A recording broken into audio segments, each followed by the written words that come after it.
Hello everyone, स्वागत है आपका प्यारा सा यूट्यूब चैनल में।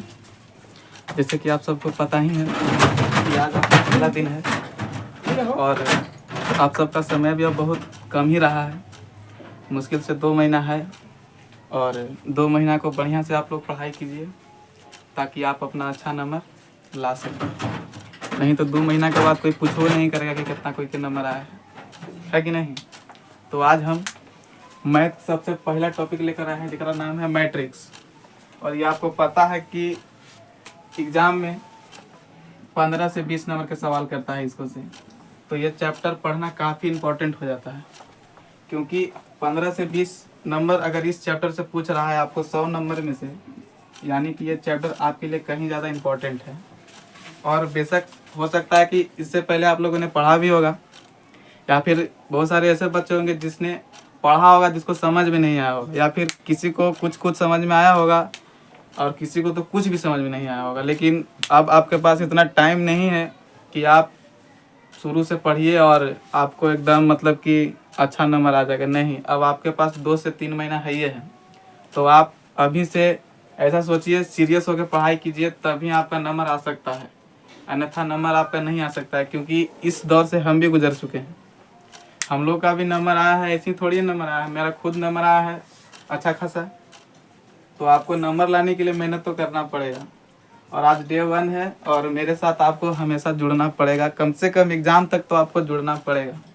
अगर आप मेरे साथ कंटिन्यू अगर उस समय तक जुड़े रहते हैं तो आपका बहुत अच्छा नंबर आ जाएगा। ये नहीं कह सकता हूँ कि मैं आपका 450 प्लस आ जाएगा, 400 प्लस आ जाएगा या फिर 500 आ जाएगा, हमेशा नहीं कर सकते। ये आपके मेहनत पर डिपेंड करता है। हम पूरा प्रयास करेंगे कि जो आपका बोर्ड आपसे सवाल करेगा वो आपसे 100% सॉल्व हो जाए। हम ये कर सकते हैं और बाकी आपके मेहनत पर डिपेंड करता है कि आप कितना स्कोर करते हैं। अगर आप मेहनत नहीं करिएगा, अभी भी आप मेहनत नहीं करिएगा, तो आप एग्ज़ाम के बाद हमसे मिलिएगा, आपको कोई पूछने वाला नहीं रहेगा। लेकिन अगर आप एग्ज़ाम में अच्छा नंबर ले आते हैं तो आपको बहुत मान सम्मान मिलता है। जैसे कि हम लोग जब एग्ज़ाम दे रहे थे तो हम लोग को कोई नहीं जानता था, लेकिन जैसे ही रिजल्ट निकला तो पता चला कि फलनामा कितना नंबर आया है, तो अलग आपको सोसाइटी में इमेज मिलने लगता है कि ना भाई ये लड़का पढ़ने में बहुत अच्छा है, आगे चल के बहुत अच्छा करेगा। इसलिए आप लोग को भी कह रहे हैं कि अच्छा से पढ़ाई कीजिए। आप सबके पास अब समय नहीं है। सबसे पहले तो हम आपको बताना चाहते हैं कि मैट्रिक्स आखिर होता क्या है। सबसे पहले तो टॉपिक का नाम ही मैट्रिक्स, जिसे हम लोग हिंदी में बोलते हैं आव्यूह। अब सबसे पहले तो समझिए, जैसे मान के चलिए कि कोई 2 लड़का है, ये राम है, ये श्याम है, और इन दोनों ने मार्केट जाकर कुछ खरीदा, एक पेन खरीदा और पेंसिल खरीदा। अब राम ने खरीदा 2 पेन, तो मैंने यहाँ लिख दिया 2 पेन। श्याम ने खरीदा 4 पेन, यहाँ मैंने लिख दिया 4। राम ने खरीदा 4 पेंसिल, तो मैंने यहाँ लिख दिया 4। श्याम ने खरीदा 4 पेंसिल, तो मैंने भी यहाँ लिख दिया 4। और इसी को बड़ा ब्रैकेट में आप कर दीजिएगा, यही आपका आव्यूह कहला जाता है। सिंपल सी भाषा में आव्यूह का डिफिनेशन कहता है कि आव्यूह एक आयताकार क्रम विन्यास होता है। किसका? संख्याओं या फलनों का। यानी कि एक आयताकार क्रम विन्यास होगा। जैसे ये देखिए, इसको आप ऐसे करके मिलाइएगा तो आयत के फॉर्म में मिल रहा है कि नहीं? बिल्कुल मिल रहा है। और डिफिनेशन क्या कहा कि आव्यूह एक आयताकार क्रम विन्यास होता है। बिल्कुल सही है, आव्यूह एक आयताकार क्रम विन्यास होता है। किसका? संख्याओं या फलनों का। तो आप यहाँ जो देख रहे हैं 2, 4, 4, 4, ये सब क्या है? संख्या तो है, तो बिल्कुल सही है। अब सबसे मेन इंपॉर्टेंट तो यह है कि जैसे इस तरह से मैंने एक और एग्जांपल ले लिया। मान के चलिए कि एक सीता है और एक गीता है, और सीता ने भी खरीदा पेंसिल, कॉपी खरीदा और पेन खरीदा। कोई कहा कि सीता ने कितना पेंसिल खरीदा? तो 3 पेंसिल खरीदा। कॉपी कितना खरीदा? तो 4 कॉपी खरीदी। और पेन कितना खरीदी? तो 8 खरीदी।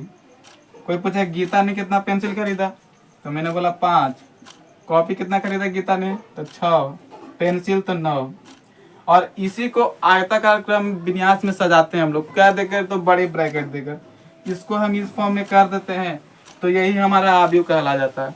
क्योंकि आव्यूह का सिंपल से सबसे पहले हमको समझना है उसका कॉन्सेप्ट कि आखिर रियल में आव्यूह होता है कौन। तो आव्यूह का सिंपल सी मेन में डिटेल्स कहा गया है कि आव्यूह एक आयताकार क्रम विन्यास होता है। किसका? तो संख्याओं या फलनों का। तो देखिए यहाँ पर इसको आप ऐसे करके मिलाइएगा, ऐसे करके, तो आयत के फॉर्म में नहीं है, यानी कि बिल्कुल सही है कि आव्यूह जो होता है वो एक आयताकार क्रम विन्यास होता है। तो किसका? संख्याओं या फलनों का। तो अभी आप देख रहे हैं क्या है, एक संख्या है। अब फलन में दे देगा था, जैसे ऐसे करके देख लीजिए, साइन एक्स दे दिया, कॉस एक्स दे दिया, टेन एक्स दे दिया, टेन वाई दे दिया, इसको ब्रैकेट में कर देंगे, तो क्या ये आव्यूह नहीं कहलाएगा? आव्यूह का तो डिफिनेशन यही कहता है कि आव्यूह संख्या या फलनों का आयताकार क्रम विन्यास है। तो संख्या के तो वही है, लेकिन फलन के भी होता है। इसके जगह पे कुछ भी हो सकता है, एक्स वाई जेड। सिंपल सी भाषा में तो यही है आव्यूह का डिफिनेशन। हाँ, लेकिन सबसे इंपॉर्टेंट क्या रहता है आव्यूह में जब हम पढ़ते हैं, तो ये अभी यहाँ से आपको समझना है। जैसे आपने तो कह दिया कि सर एक बड़ा सा ब्रैकेट होता है, ठीक है, मान लेते हैं कि एक बड़ा सा ब्रैकेट है। जैसे देखिए ये एक बड़ा ब्रैकेट है, ओके, इसके बीच संख्या भर जाता है, लेकिन किस फॉर्म में? तो आयताकार क्रम विन्यास के फॉर्म में होना चाहिए, है कि नहीं? आव्यूह में आपको तीन चीज नोटिस करके चलना पड़ता है। जैसे कि आपने कहा, जैसे मैंने एक संख्या लिखा, देखिए 2 5 6 3 8 2, और इसको मैंने बड़ी ब्रैकेट के फॉर्म में लिखा, इस तरह से ब्रैकेट लगा दिया, इस तरह से ब्रैकेट लगा दिया। मैंने कह दिया कि सर ये आव्यूह है, ओके, ठीक है, आव्यूह है ये। लेकिन आव्यूह में आखिर में होता कौन चीज है कि नहीं? आव्यूह में सबसे पहले जो ये आप देख रहे हैं, ये लाइन जो इस तरह से क्या है, इस तरह से है, पड़ी हुई है। तो पड़ी हुई जो लाइन रहती है आव्यूह में, उसको हम लोग बोलते हैं पंक्ति, और पंक्ति को इंग्लिश में हम लोग बोलते हैं रो। और रो का पहला अक्षर आर से होता है, इसलिए हम लोग पंक्ति को रो से मतलब कि आर से डिनोट करते हैं। अब सिंपल सी बात है कि जो ऐसे पढ़ी है तो उसको हमने बोल दिया सर कि ये पंक्ति है, जिसे इंग्लिश में हम लोग बोलते हैं रो, और उसका पहला अक्षर आर से होता है, जिसके चलते हम लोग उसको सूचित कौन से करते हैं? आर से करते हैं। लेकिन सबसे इंपॉर्टेंट तो यह है कि ठीक है, आव्यूह मान के चले, आव्यूह में तो एक इंपॉर्टेंट ये रहा पंक्ति, एक इंपॉर्टेंट और है, इस तरह से आपने एक रेखा दिख रहा है, एक पड़ा है एक खड़ा है, तो खड़ा का भी तो कुछ तो बोलेंगे। तो खड़ा को हम लोग बोलते हैं स्तंभ, जिसे इंग्लिश में हम लोग बोलते हैं कॉलम, और कॉलम का भी तो पहला अक्षर सी आया, इसलिए हम लोग इसको सी से सूचित करते हैं। अब आप बताइए कि जो आव्यूह है उस आव्यूह में क्या होता है कि आव्यूह में एक पंक्ति होता है, एक रो होता है। हमने बोला कि सर जो क्षैतिज रहेगा उसका हम लोग पंक्ति बोल देंगे, और उसको इंग्लिश में हम लोग बोलते हैं रो, जिसे हम लोग आर से डिनोट कर देंगे। और सर जो आव्यूह में खड़ा रहता है तो उसको सर हम लोग बोलते हैं कॉलम, जिसे स्तंभ, और कॉलम का पहला अक्षर होता है सी, जिसके चलते हम लोग सी से सूचित उसको करते हैं। अब ये आव्यूह है, तो सिंपल सी बात है कि जब पढ़ी रखा है तो इसको हम लोग बोलेंगे पंक्ति वन, पंक्ति वन बोलेंगे कि नहीं? पंक्ति वन। और एक और तो पढ़ा होगा, ये देखिए एक और पढ़ा है कि नहीं, इस तरह से देखिए, तो इसको हम लोग बोल देंगे पंक्ति टू, या फिर आप ऐसे भी बोल सकते हैं R1, या इसको आप बोल सकते हैं R2। अब उसी प्रकार से देखिए ये खड़ी रेखा है, तो इस खड़ी रेखा को तो कुछ तो बोलेंगे, इसको हम लोग बोल देंगे स्तंभ वन, स्तंभ को हम लोग इंग्लिश में बोलते हैं कॉलम, यानी कि इसको C1 बोल देंगे, इसको हम लोग बोल देंगे C2, और इसको बोल देंगे C3। और ये तो इंपॉर्टेंट रहा, लेकिन इसमें एक और इंपॉर्टेंट होता है जिसे हम लोग बोलते हैं आव्यूह की कोटि।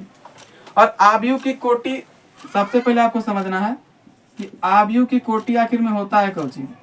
आव्यूह की कोटि बराबर फॉर्मूला होता है पंक्तियों की संख्या,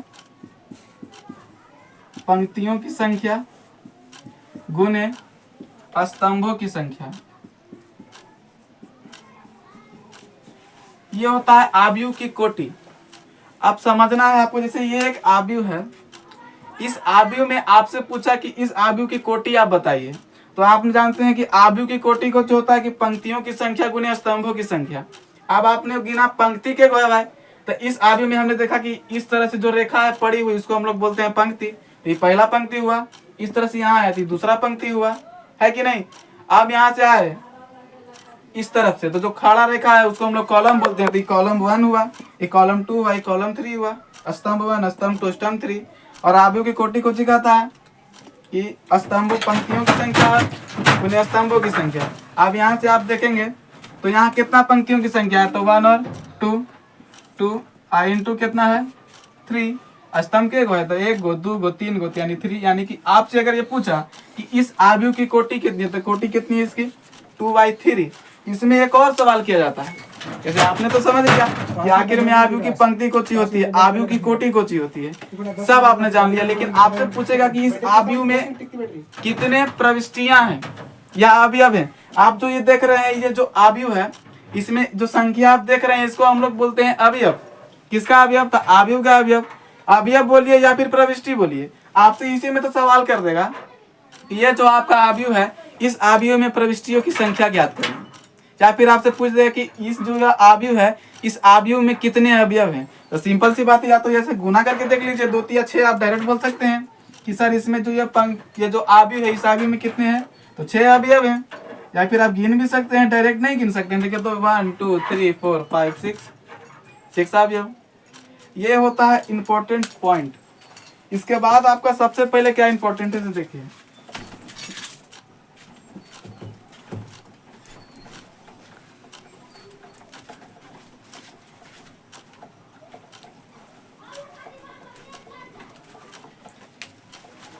सबसे पहले हमने क्या पढ़ा, आव्यूह। सिंपल से बात में एक बार फिर से हम लोग रिवाइज कर लेते हैं। आव्यूह हम लोगों ने पढ़ा, आव्यूह में हम लोगों ने क्या क्या देखा कि सर आव्यूह हम लोग क्या कहते हैं, आव्यूह एक आयताकार क्रम विन्यास होता है। किसका, तो संख्याओं या फलनों का। अब संख्या हो सकता है या फलन हो सकता है, और कैसा होता है, तो आयताकार क्रम विन्यास होता है। तो आप ऐसा भी लिख भी सकते हैं कि आव्यूह एक आयताकार क्रम विन्यास होता है, क्या तो संख्याओं या फलनों का। लेकिन मैथ आपको रटने से नहीं होता, आपको कॉन्सेप्ट समझिए, आपका पूरा क्वेश्चन सॉल्व हो जाएगा। तो सबसे पहले हम लोगों ने आव्यूह समझा कि नहीं भाई, आव्यूह तो होता है एक आयताकार क्रम विन्यास होता है संख्याओं या फलनों का। सपोर्ट डेट मान के चलिए, मैंने आपको एग्जांपल भी 2 को दिया था। जैसे मान के चलिए कि एक राम है, एक आपका फिन से श्याम है। अब ये दोनों मार्केट गए, अब इन दोनों ने खरीदा, पेन खरीदा, पेंसिल खरीदा। तो हमने सिंपल सी बात हमें कहा कि राम ने कितना पेन खरीदा भाई, तो 2। पेंसिल कितना खरीदा, तो 6। श्याम ने कितना पेन खरीदा, तो 8। श्याम ने कितना पेंसिल खरीदा, तो 2। और इसी को हम लोग बड़ी ब्रैकेट में कर देते हैं, तो यही हमारा हो जाता है आव्यूह। अब ऐसा नहीं है कि सर जैसे कि मान के चले कि यहाँ बड़ा ब्रैकेट डाला तो यही आव्यूह कहलाएगा, नहीं, कहीं कहीं छोटा भी ब्रैकेट डाला रहता है, मंझली ब्रैकेट जिसे हम लोग अपनी भाषा में बोलते हैं। जैसे यहाँ 2 है, 6 है, 8 है, 2 है, इस तरह के भी ब्रैकेट में हो सकता है, नो डाउट। हम बहुत जगह देखे हैं इस टाइप के 2 को टर्म ऐसे करके डाला रहता है, और यहाँ टर्म ऐसे करके डाला रहता है, तो ये भी आव्यूह ही है, ये भी आव्यूह है, ये भी आव्यूह है, और ये भी आव्यूह ही है। हाँ, ये बात अलग है कि अगर 2 टर्म केवल रहेगा, जैसे यहाँ ऐसे 2 को लकीर पार रहेगा, बीच में संख्या लिखा रहेगा 2 5 8 6 ऐसे करके, तो इसको भले सारणिक बोलेंगे। लेकिन अगर 2 बार ऐसे करके दिया हुआ है तो इसका मतलब ये क्या है, आव्यूह ही है। इसके बीच में संख्या हम लिख सकते हैं 2 6 8 2। ये भी हमारा आव्यूह है, ये भी हमारा आव्यूह है, और ये भी हमारा आव्यूह है। अब बताइए, हम लोगों ने पंक्ति तो सीख लिया कि पंक्ति किसे कहते हैं। तो ये हमने क्या बोला कि जो पंक्ति किसे, जो पंक्ति पड़ी हुई रहती है, तो इसमें आपको क्या लग रहा है, तो पड़ी हुई तो हमारी यही है कि नहीं। तो इसको हम लोग बोल देते हैं R1। अब ये हमारी पड़ी हुई है, तो इसको हम लोग बोल देंगे R2, नहीं बोल देंगे। अब कॉलम किसे बोलते हैं, जो सीधा रहता है, तो सीधा तो यहाँ से ये आ गया बाबू। अब कॉलम यानी कि ये C1 हो गया, और इसको हम ऐसे कर देते हैं, ये हमारा C2 हो गया कि नहीं। अब हमसे पूछा कि इस आव्यूह की कोटि बताइए, तो हमने बोला था कि पंक्तियों की संख्या गुना स्तंभों की संख्या। तो पंक्ति की संख्या क्या है, तो 1 है 2 है, R1 R2 2, तो यहाँ हो गया 2, और इंटू कितना स्तंभों की संख्या, तो स्तंभों की संख्या कितना है 1 2, यानी कि 2 हो गया, यानी 2/2 कोटि का यह आव्यूह है। अब आपसे पूछा कि इस आव्यूह की में ये जो आव्यूह है इसमें कितने अवयव है। अवयव माने कि इसमें जो संख्या लिखे हुए कितने हैं, तो कितने हैं, तो हम यहाँ से भी गुना कर सकते हैं, 2 दूनी 4 हो सकता है, या फिर आप गिन भी सकते हैं 1 2 3 4। यहाँ तक आपको क्लियर होना चाहिए। ये है मैट्रिक्स का कम से कम बेसिक, तो आप इसको समझ ही सकते हैं। और ऐसा नहीं, मैट्रिक्स को आप डिनोट भी कर सकते हैं। आपका जो अल्फाबेट का जो होते हैं, जितने भी 24 अल्फाबेट होते हैं, ABCD ऐसे करके, उन सब का जो कैपिटल अक्षर होता है, या A हो, B हो, C हो, D हो, Z तक, उसको आप आव्यूह मान सकते हैं। जैसे मान के चले कि ये जो लिखा हुआ है 2 6 8 2, इसे हम लोग कहते हैं आव्यूह। तो आप इसको मान सकते हैं बराबर A, आव्यूह में डिनोट कर सकते हैं। आव्यूह को हम हमेशा डिनोट करते हैं, अल्फाबेट जो होते हैं उनके कैपिटल अक्षर से, चाहे आप ए लिखिए, बी लिखिए, सी, आप कुछ भी मान सकते हैं। यहाँ तक तो आपको समझना जरूरी है। अब आगे देखिए,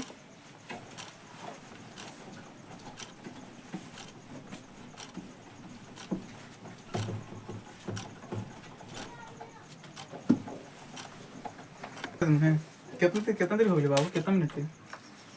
बाकी जो नेक्स्ट टॉपिक है इससे रिलेटेड कल हो पाएगा, क्योंकि हमारा बैटरी ख़त्म हो गया है। तो ये क्लास और लंबा चलता और काफ़ी आपको अच्छा लगता, लेकिन बैटरी मेरा ख़त्म हो चुका है और वीडियो नहीं बन पा रहा है, जिसके चलते कल से आपका क्लास पुनः इसी समय पर होगा। समझ गए?